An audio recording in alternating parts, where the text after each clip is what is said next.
Sir, എല്ലാ ഭാഗവും ചേർന്നുകൊണ്ടുള്ള സമഗ്രമായ പരാമർശമാണ് അങ്ങയുടെ ഭാഗത്തുനിന്നുണ്ടായിട്ടുള്ളത്. പൂർണ്ണമായും അതിനോട് യോജിക്കുന്നു. വലിയ തോതിൽ കൂട്ടിച്ചേർക്കാനില്ല എന്നതാണ് വസ്തുത. വിശദമായി തന്നെ കാര്യങ്ങൾ അങ്ങ് വിശദീകരിച്ചിട്ടുണ്ട്.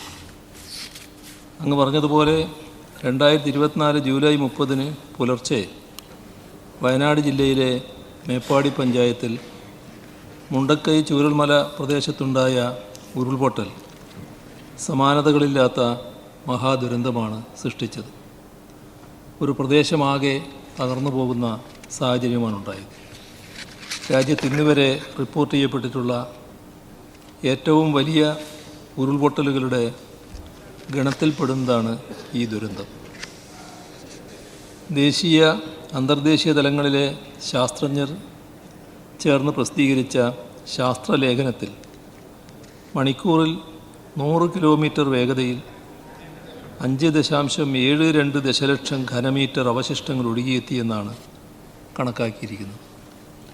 32 മീറ്റർ വരെ ഉയരത്തിലാണ് അവശിഷ്ടങ്ങൾ ഒഴുകിയെത്തിയത്. കാലാവസ്ഥാ വ്യതിയാനം മൂലം പ്രാദേശികമായി ഉണ്ടാകുന്ന അതിതീവ്ര മഴയാണ് ഈ ഉരുൾപൊട്ടലിന് കാരണമായത്.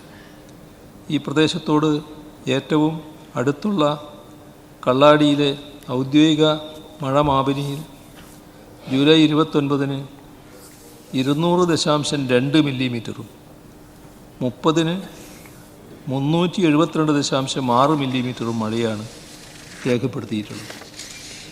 പുഞ്ചിരിമട്ടം, മുണ്ടക്കൈ, ചൂരൽമല, അട്ടമല എന്നീ സ്ഥലങ്ങളെ നേരിട്ട് ബാധിച്ച ഈ ദുരന്തത്തിൽ 231 ജീവനുകൾ നഷ്ടപ്പെടുകയും 47 വ്യക്തികൾ കാണാതാവുകയും ചെയ്തിട്ടുണ്ട്. 145 വീടുകൾ പൂർണ്ണമായും 170 എണ്ണം ഭാഗികമായും തകർന്നു. 240 വീടുകൾ വാസയോഗ്യമല്ലാതാവുകയും 183 വീടുകൾ ഒഴുകിപ്പോവുകയും ചെയ്തു. ശാസ്ത്രീയ പഠനത്തിൻ്റെ വെളിച്ചത്തിൽ വാസയോഗ്യമല്ല എന്ന് കണ്ടെത്തിയിരിക്കുന്ന സ്ഥലങ്ങളിലാകട്ടെ കൂടുതൽ വീടുകളുണ്ട്. കടകൾ, ജീവനോപാധികൾ, വാഹനങ്ങൾ, കൃഷി, വളർത്തുമൃഗങ്ങൾ എന്നിവയെല്ലാം ചേർന്ന് ചുരുങ്ങിയത് 1200 കോടി രൂപയുടെ നഷ്ടമെങ്കിലും മേപ്പാടിയിൽ ഉണ്ടായിട്ടുണ്ട്.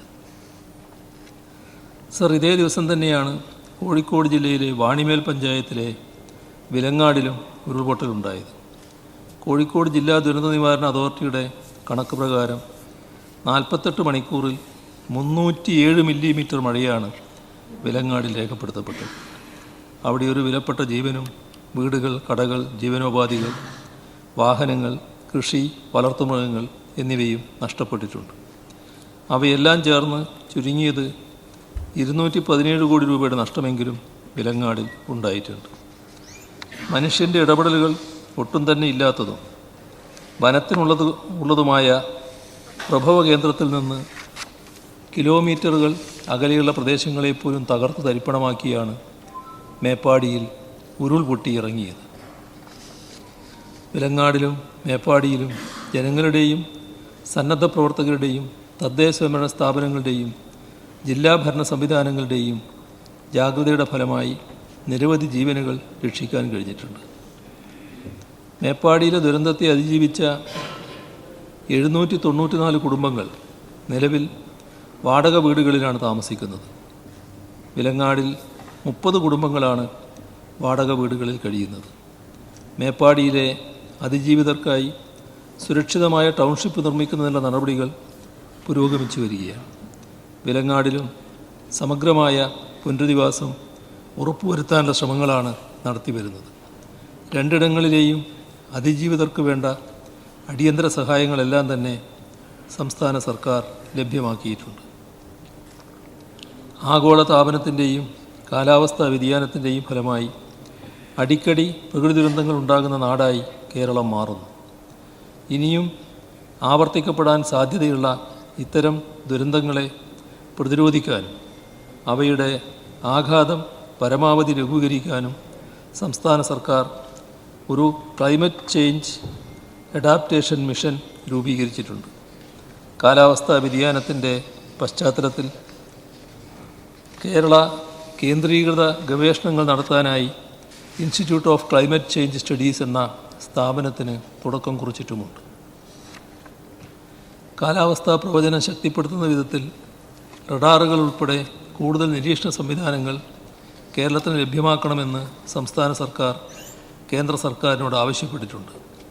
ഉരുൾപൊട്ടൽ പ്രവചനം മെച്ചപ്പെടുത്തുന്നതിന് ദേശീയ ഏജൻസികളുടെ ഗവേഷണം ശക്തിപ്പെടുത്തണമെന്നും അവയുടെ പ്രാദേശിക കേന്ദ്രങ്ങൾ കേരളത്തിൽ ആരംഭിക്കണമെന്നും സംസ്ഥാന സർക്കാർ കേന്ദ്ര സർക്കാരിനോട് ആവശ്യപ്പെട്ടിട്ടുണ്ട്. അതേസമയം തന്നെ ശാസ്ത്രീയമായ ഭൂവിനിയോഗം സാധ്യമാക്കുന്നതിലും അപകട സൂചന മുൻകൂട്ടി നൽകുന്നതിനുള്ള പ്രാദേശിക സംവിധാനങ്ങൾ സജ്ജമാക്കുന്നതിലും ശ്രദ്ധ കേന്ദ്രീകരിക്കുകയാണ് സംസ്ഥാന സർക്കാർ.